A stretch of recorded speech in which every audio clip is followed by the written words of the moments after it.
Welcome to episode 2 of The Rent Report, the show where two self-proclaimed rental experts talk everything landlord, tenant, and the rental industry. My name is Hart. I'm the CEO and founder of Rent Panda, and I'm here with my co-host Mackenzie Wilson of Single Key and many other amazing things. We're here to talk unedited, raw, just shooting the shit about the rental industry. So Mackenzie, there's a lot of things happening these days. We talked last week. We were on the road, some of us, things were shifting around. I think this last week, there's been a lot of announcements. There's been a lot of news. It's kind of like the New Year's resolutions on Instagram where every landlord is talking about rate drops. So not to beat a dead horse and jump on the bandwagon, but from a rate drop perspective, how are you seeing that affecting your life, the lives of landlords and tenants, and kind of what are your predictions? And, not from an investment perspective, but from a rental industry perspective, what are you seeing? And all of that caveat is in like today, tomorrow, the leases that'll be signed over the next couple of months in the rental season that we're in, probably nothing. I guess the biggest thing is typically most terms that are signed in Canada are on a 5-year term. And so it's probably going to impact leases. Yeah, not a lot because of that re-sign, and inflation has calmed down, but the costs have already risen to where they are. So I can't imagine, especially in the rent control jurisdictions, which if we look at Canada and our population breakdown, so that's you in Ontario, Alberta beside me, BC beside me in Alberta, both of you guys have rent controls, and so you're already scrapping to have margin, and heck, you guys are scrapping to break even, let alone margins, that kind of luxury, right? So there'll be no impact right now. If anything past 3 months is a crystal ball, so if they continue to do multiple rate drops, and I think I heard from some of the big banks they're trying to get another, from where we are right now in the overnight, which went from 7.2 to, what is it now? It's like 5, went down to 4.75. Yeah, 4.75, yeah. I think they still need another whole 1.5% to be the future happy medium of what the quote unquote called the new norm. And that sounds like that's going to take a while to get there. Right. And in Ontario, we hear about the growth of Alberta in general, and Calgary in specific right now. Do you think with a little rate drop, the sentiment amongst investors is going to start to change? Nothing is actually going to change on the mortgage front with these people, but do you think the sentiment is going to change and it'll cause any ups or downs in the Alberta rental market, or is it kind of just par for the course? Yeah, good question, man. We're full bore right now. This is typical Alberta. So when the rest of the country is kind of hurting, looking at its wounds, we're full steam ahead, and we're vice versa. If you guys are all happy, we're crying for help, right? So, but right now it's low vacancy. There's low inventory in the market. I'm not a realtor. I don't know the days on market right now or the move inventory, but it's very much a seller's market, and there's no signs of that slowing. So right. I think this bump maybe is just a little bit more fuel to the fire and just continuing the trend that we're already in. Right. Okay. And do you get the same kind of sentiment with tenants or potential buyers where as the rates come down, there's a feeling that money is getting cheaper and so more people are looking to buy, so there's fear of less tenants in the marketplace, or the vacancy rates are so low that it doesn't really matter in Alberta right now? Yeah, definitely the latter. We just had a historic city council meeting. They had over a week of listening to the public speak. There's thousands of submissions, and they still went ahead. And I'm in the camp. I'm in the minority. So I think 2/3 of the city was not happy. I'm the 1/3 that, I think for a citizen and as a landlord and as an investor, this was all good. They did blanket wide rezoning in Calgary to allow a density factor. Granted, you have to have the lot. There's a lot of prerequisites for like the lot size and frontage and a bunch of other things, but they've done blanket rezoning in the city to go from a density factor of a single family or one unit up to 8.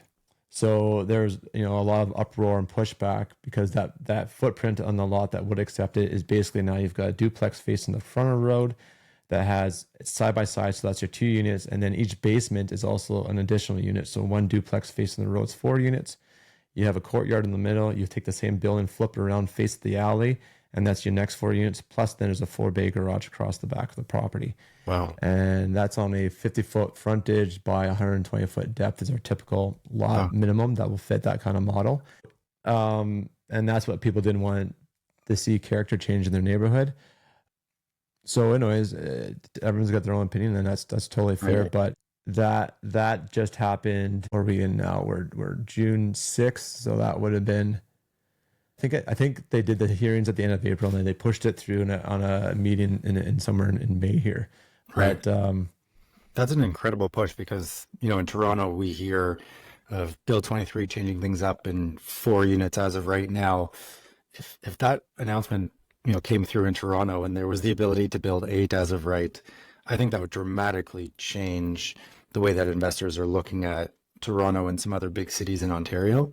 mm-hmm. The fact that happened and no one is talking about it right now kind of leads into my next question, where there's a ton of interest in the States right now, right? Everyone was talking Florida, and now they're talking, down into Mexico and Costa Rica, Portugal. You hear whispers of. I've been seeing my feed, and everyone's pro USA out in Bandcamp, Ontario. So so not to be that Ontario guy, but the flavor of the month 2 years ago seemed to be Alberta, right? It was COVID hit. No one liked Ontario. Everything was terrible. Let's get out to the Wild West and explore, the frontier of Alberta. And it seemed like, a flash in the pan where 12 months went by and everyone here at least just stopped talking about Alberta. They moved out to the east a little bit and then they went away again. And now the flavor of the month is the States and the Caribbean. So what are you truly seeing in Calgary, in Alberta as an investor there? Is it the same sentiment? Are you seeing investors think about the States, or is that, our Ontario-centered brains just pushing down south? Yeah. So, as it pertains to the rental market, we're low vacancy. There's a ton of Eastern Canada money already been out here for a while. It's still coming out here. So you guys, the ones that are taking action, are taking action. Speaking to what you're seeing, how they don't like the provincial jurisdictional environment with your RTA and the setbacks of the LTB. And everyone's kind of said, enough's enough, I give up. And they're going south of the border. Fair enough, to each their own. To me personally, I see that being super risky in the sense that you're a foreigner. And foreigners are the first ones that get fried in the pan when policy comes about because of hardships. I look what we're doing right now we talked about this in the last episode, student rentals, right? Where you say, okay, we're going to cut the line on that.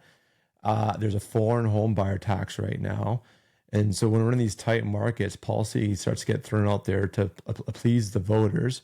And again, we can talk about the merits, whether there's actually an impact or if it's just fluff in the air. But you're now that foreigner in another country, and the first one that's going to have issues, or if there's a COVID 2.0 event that comes about or something else, like, can you even access your property? And to me, to put a large part of my portfolio that's my nest egg for my family, my family's future, in another country where I have no rights, blows my mind, and that to me is too high risky. Like, I'm going to be Canadian bound, and I'll be in a jurisdiction like Alberta or Saskatchewan or some of the others that don't have the rent controls, that have figured out the right recipe to keep the balance between supply and demand as best you can, because it is a cycle. It will never be perfectly balanced, but keep that parity as it can. Interesting. Yeah, and it's funny how attracted people get to, low vacancy rates, high rents, and low purchase prices, but very quickly just bounce around between provinces to states to different countries, kind of forgetting that what drew them out of Canada in the first place, which was generally COVID when everyone jumped ship, or out of Ontario at least, there's nothing to say that can't happen again. And I think you're definitely unique in the sense of understanding the benefits that Canada provides to Canadians from an investing perspective and holding your money here. Obviously, there's a lot of people that are going to say otherwise, but with likely government changes coming through in the States in the near future, we don't really know what's bound to happen. Yeah. So Yeah, I think a totally. lot of markets are just ignored for the long term. And obviously those who are investing and continue to invest are usually the ones not talking about it, right? You don't want to No. proclaim from the rooftop the amazing markets to invest in because the market can get saturated pretty quickly. You kind of got me thinking too that I mean, like with what COVID did to the market and particularly to the rental market, made a push for people needing more space, right? There was that work from home kind of Oh, movement. I read a really interesting article from ATB, which is the Crown Corporation in Alberta, that is a what do you call it, a credit union ish kind of bank, mhm. and they did a study on the actual stats today on what industries work from home, and actually the majority. And this is going across all the different industries where some, you physically have to be driving equipment or out in the field to the office stuff, and the majority are actually back in the office. The impact has is probably, I was surprised to see it was not as big as the perceived discussion of like everyone's got that flexibility of working from home these Right. days. As I sit here in Calgary, my basement, working for a Toronto startup. Anyways, Fair. Yeah. it was interesting to hear that. Um, But what and what does what does like downtown Calgary look like these days? Because we just hear stories of ghost towns still. Yeah, yeah. And so let's talk about that. That's a good point, Hart. I'm not down there daily, but I've got friends that walk the plus 15s. That's our bridges between the different Yeah. skyscrapers. And we still have high 20% vacancy rate in our downtown core of office space. Hmm. So it's still significantly impacted especially office commercial real estate. Right. If you've got like a flex space, so funny enough, we're talking about this. I'm in the midst of buying a business that we can discuss on a future episode because I'm going through due diligence right now, but it does relate to this market, the rental market. But the office that comes with it it's a right now it's office space, but it can also be converted back to an industrial bay. And so when you dive into the specifics of commercial real estate, there's small sub types of property that are doing really well, Yep. where small business that needs bays to do blind construction or small kind of work like that, or small shop space are actually busy and picking up, like plumbers, anything in the Right. construction related, because we're in a boom right now. We Right. can't build fast enough. All of them are going but crazy. So but the office space, if it's just purely designed and built to be an office space, there's a glut of supply, and it's not going anywhere. It's not going away anytime soon. Right. But I guess from a growth perspective, if I'm an investor invest in residential real estate in Calgary, it's still booming. There's still low vacancy rates. It is what it was to our ears a couple of years ago. It's just not the flavor of the month anymore. You nailed it. Right. Cool. Maybe I need to throw some money out to Alberta then. Yeah. Come for a visit in Calgary. So to educate the uneducated, Albertan real estate investor inside of me, if I wasn't investing in Calgary or Edmonton, where would I be investing? If you can give me like your 90-second coach of where to put my money in Alberta. Spiel on the Alberta market for sure. So let's quickly just, the Calgarys and the Edmontons are your big markets. They're multifaceted. When you talk about those ups and downs of the cycle, they take the smoother incline and the smoother declines, Hmm. just because you've got so many facets at play to mellow out a single industry controlling the picture and giving these uncomfortable roller coaster rides. Right. You get into smaller centers in Alberta, that's what you might see, especially if it's oil patch related. So Right. a Fort McMurray, a Grand Prairie, these are smaller cities, would be like that. Yep. Red Deer to a certain extent, however, Red Deer is pretty well diverse. Hmm. And if you want to understand between a Calgary versus Edmonton perspective, Calgary is corporate, white collar, middle management to upper executive, Okay. and then the operational side of the energy sector is all up in. I mean, granted, there's offices across the province everywhere, but Yeah. the core of it is what makes up the Edmonton demographic, and then you throw in a mix of element there that they've also have the provincial capital. So there's also a subsector of public jobs. So when we go through these different swings in the market, Edmonton will see cuts in you'll see cuts in operation first. If a business is slowing down, will impact Edmonton first, and then if it's severe enough, and it's usually it's never been like until our last cycle is the first time we've gone through it, where we had mid-level management and businesses shutting down and executives walking away, and we saw cuts here in Calgary. But typically, they say Edmonton lags Alberta or Calgary a bit, but right now, where rents are higher up in Calgary than they are in Edmonton. And then there's a ton of other nuances I can get into, but that's just high level speaking. But really across the province right now, oil patch is strong. The difference of oil patch today and 10 years ago, or even 15, was this would have been, if it was like 2005, 2006, we had a crazy boom, this would be the equivalent right now.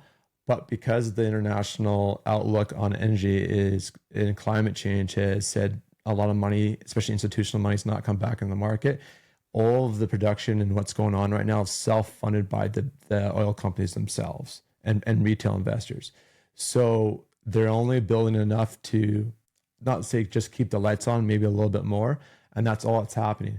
But now you have this Ukrainian-Russian war that's completely disrupted the international market of supply and demand. There's a lot more demand for energy right now and energy security. What our federal government's doing with that on a policy perspective is completely different, but we have way too much demand and we're not doing the same supply. So everyone who has an oil patch job or is in the oil patch is stable. They're doing well. But we're not seeing like a 2005 crazy boom that we could be seeing if the appetite and more capital is coming in to invest in Alberta. Right. Okay. And in Ontario, we hear a lot of, international immigration pressures that really influence the rental market, right? If we think about the hundreds of thousands of new immigrants that are coming to the country, of course, being Ontario and Toronto biased, everyone's like, well, they all come here, right? But the reality is... Let me ask you a question on that, Hart. Yeah. Just when you think of Canada internationally, what do people talk about? If you're asked someone from any other country around the world, what do they think of Canada? Like, describe one thing about Canada. Yeah, they're probably going to describe the West, to be honest. I mean, they're going to talk about Toronto. Well, I also run in the circles of like outdoors life. So anytime you talk to people, from Europe or Australia or South America, they want to come to the Rockies and they think about BC essentially. Alberta as being like the sister to that. But then anytime we think about investment in the country and immigration, we talk about the GTA, right? It's like everyone just comes to Toronto or they go out west to like the mountains in Vancouver. And I 100% agree with you. And that was my point, was internationally speaking, when people choose to come to live in Canada, they don't know about Calgary or an Edmonton or a Winnipeg or a Saskatoon. They go, Vancouver, Toronto, where am I moving to first? You guys are like the ports into our country. You guys are on the coast. That's the first place people land. And then 3 to 6 months, they go, holy whatever, put your explicit in. They go, this is expensive.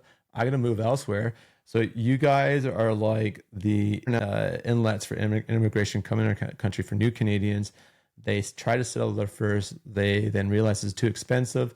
And then there's like this 6 to 18 month delay where then they go, you know what? I'm going to go live in what's this Alberta place or this Saskatchewan or wherever, or Maritimes, who knows where they're going. And they can get better jobs and they realize the rent's like a fraction of what they're paying in these two major centers, and they move on. And so that's that trickle down effect where you guys are in such a weird place because you've got horrific, unbalanced legislation that is affecting, tenants and landlords to get timely access to legal services, causing all these problems and risk and uncertainty. But you're still getting fed a bunch of population. It's just not slowing down. Right. But it's interesting from an immigration perspective. I never even thought about that in terms of you're getting relatively new immigrants who are actually migrating across the country. And so looking at them as a tenant profile, they're going to be slightly different than how we look at new immigrants as a tenant profile, right? They're going to be coming through and they may have 12 to 18 months of, job history. They've got some rental history behind them. Maybe they're starting to build a little bit of credit. So they're Canadian bank account. Exactly. Yeah. Like they're 6 months into a year and a half being established. So they've got a little bit higher level of credibility to help them make their case to get the final rental. Cool. And so when you're screening those types of tenant profiles, when you guys at Single Key announced the international credit checks, for me that was like, holy cow! Now we can actually bring something to our landlord population that can help verify, right? And not just saying, oh, they need a Canadian guarantor, and that's the only way we can actually legitimize it. You got to take a higher risk. So, has it affected you as much? And I guess what are you seeing in terms of the usage of that? Why now? Also, like for me, it was looking at Single Key in the past. You've got the connection to Equifax, which felt like a monopoly, then realizing it's a duopoly, and TransUnion can come to the table, and now going like, oh, there's actually the ability to access international credit. Like, why is this 2024 and it's just happening now? Why hasn't this been in place for 5 or 10 years? Maybe just give me some context to that, because you can see behind the veil.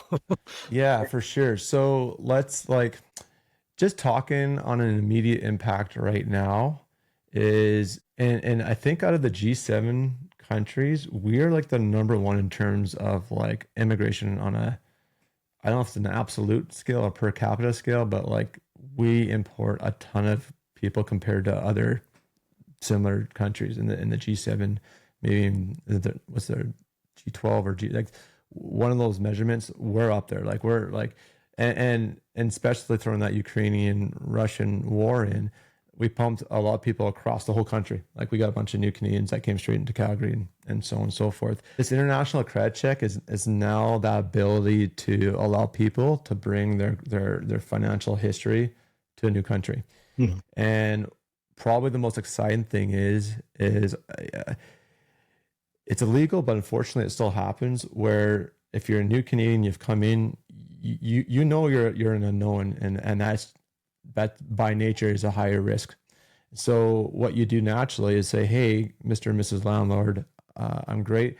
Here's what I'll do. I know I've got no history. I just got this job, whatever, but here's 6 months of rent. Here's 8 months of rent, right? And throw that in GTA rent numbers of like, $2,500, $3,000 for a 1-bedroom, 2-bedroom, whatever your rates are right now. Say 3,000 times 6 months, that's 18 grand. They're unloading right at the beginning. Yep. Now they can and our platform allows the choice for who pays for the report, the tenant or the landlord. You can go, hey, Mr. or Mrs. Tenant, you know what? You guys look great. We've got this new tool. It's $60. If you don't mind paying it, I can get you in right away. You can keep the other $18,000 in change in your pocket. Start your life sooner, get established, which is a win for like that family. And then, it's a win for the landlord, because now you're making a more informed decision. And to your second part of the question, why it's probably taken so long to get here, is the monetary system in every country is completely different. It's got completely different currency rules and regulations. Their credit bureaus are not even an apple to apple comparison. So the partner that we brought in that has done this is basically taken all these different countries, pull the merits out of their system, and put it into a recognizable format that we use in North America, which is that 300 to 900 type point system that Equifax and TransUnion have. We've gotten used to from those two major bureaus. Right. And that's what they've done. And that takes time. There's complexities. And but now we have that. And it's pretty powerful, because it covers 80% of all the countries that we cover about 80% of all new Canadian applications. So right.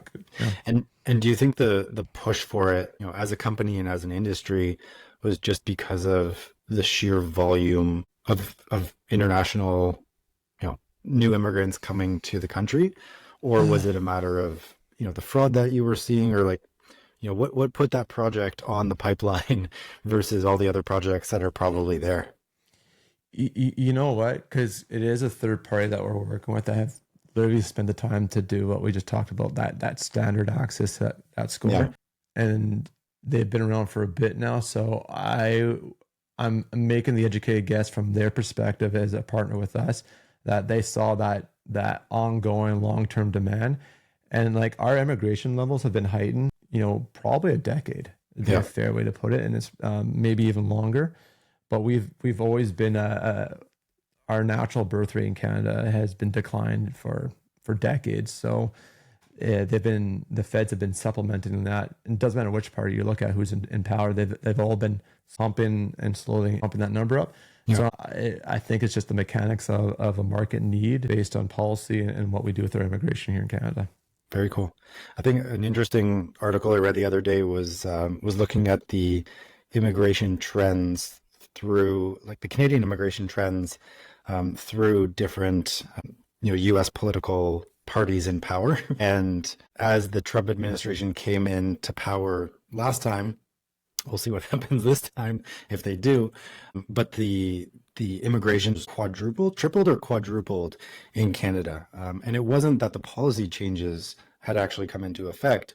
It was just the fear of potential policy changes and general sentiment towards new immigrants in the U.S. Really? So that's super interesting. So I think, like, if that has any truth to it, even a shred of truth, if there's likely to be a government change in the U.S. now, or a party change, that we may be looking at even higher levels. And all of the numbers that we've seen so far that were notoriously underreported by the census and CMHC may start escalating even more dramatically. So I think these types of safeguards being in place now, so that you can make educated decisions as a landlord, as an investor, as a business owner. The HR dynamics are the exact same as the tenant dynamics, right? You're still screening people. So I think it's incredibly important to have now. So that's super interesting. You mentioned that, Hart. I was looking at immigration between the two countries, Canada and the U.S., and I would agree with you that I wouldn't be surprised if that happened.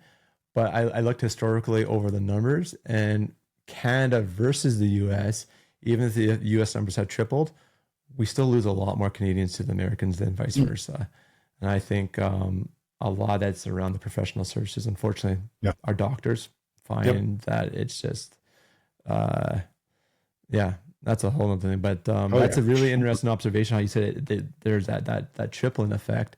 And then the stats I was looking at still saying that wherever the tripling effect was, we were still losing more Canadians, educated Canadians, right? Down in the States. And I think that's where, the investor groups that I'm a part of, at least, all this sentiment towards going to the US now isn't going to be unique, right? And it's definitely not unique. We see it from a rental industry perspective and an investment perspective, but, all of those professionals that are out there are probably talking about the general U.S. dynamics that draw everyone there. Business is done faster, bigger, smarter. A lot more capital in the market. Yeah, and you can draw people down. And I mean, you talk about the doctors. We've got doctors in the family that literally went from Edmonton to Calgary and are now down in New York. And it was just they started in Winnipeg, then San Francisco, then Calgary and Edmonton, then New York. But ultimately, they like the Canadian healthcare system a hell of a lot better. They enjoy working in it. They don't want to work in the U.S. healthcare system. But as specialized doctors, there isn't the need for them here. They've got, like, there's a Calgary Children's Hospital, I think it is, or Edmonton, is at least country renowned, if not world renowned. But from a specialist perspective, there was one or two jobs, right? And those jobs are held until retirement, essentially. Oh, interesting. And then when you look at the New York market, not only do they pay a hell of a lot more, but there's privatized healthcare and a ton of hospitals willing to shell out to bring that talent down. And I think that's true when it comes to investors, when it comes to tech specialists and consultants, even, like, in every sector, it's true. I see that as an opportunity for us as investing Canadians. Like, there's such an opportunity to stay here and hold our own in our country as everyone else kind of jumps ship, because all those opportunities that they were taking advantage of are going to be left for those who stay. Well, so two things I want to add to, and I think that's a great point, Hart. One, when you look at Canada internationally and across the world, and we, as we just talked about, we're comparing how things could be better, and we've got people moving down the States. Well, I would say the States is the tip of the iceberg. That's like, the most desirable country, probably internationally speaking, across the world, is probably the U.S. And that is like the best of the best. But when you look internationally speaking, Canada is like ranked right up there. Like, we might be 12th on the list or whatever the number is, but relatively speaking, we're right near the top. But we don't see that because we're in it, and we think that, going back to the diesel, what we just talked about. Mhm. So that part is interesting because so then from an international migration perspective, because we have such stable government system, when people immigrate to Canada, like they're just happy to be alive and they've got their family with them, and like we have a stable government. Like their perspective is so much different than we can probably really truly fathom, and that kind of speaks to what you're just saying. And then just for a super interesting fact, Elon Musk had some new AI company, and I'm trying to remember what it was called now. Anyways, I went and looked at their job board, posted on their websites in San Francisco, based out of San Francisco. They are hiring. They just raised like 1.8 billion. It was something stupid as like a fundraising round.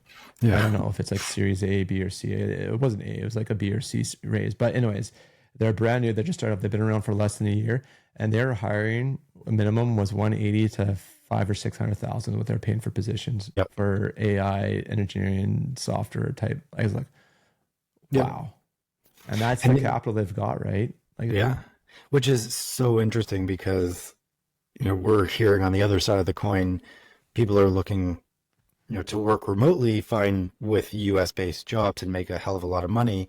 But then there's local populations and, you can hire good staff in the Philippines for $4 to $6 an hour, or you could hire staff in Romania for $1,000 a month. And so the disparity there is astronomical.